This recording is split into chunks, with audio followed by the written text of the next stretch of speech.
pretekovania aktuálneho držiteľa slovenského rekordu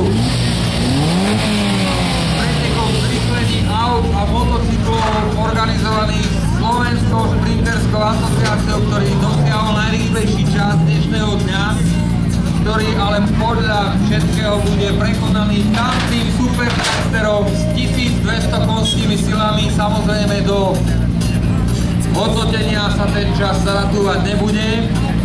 A my si ešte vychutnáme určite niekoľko jazd.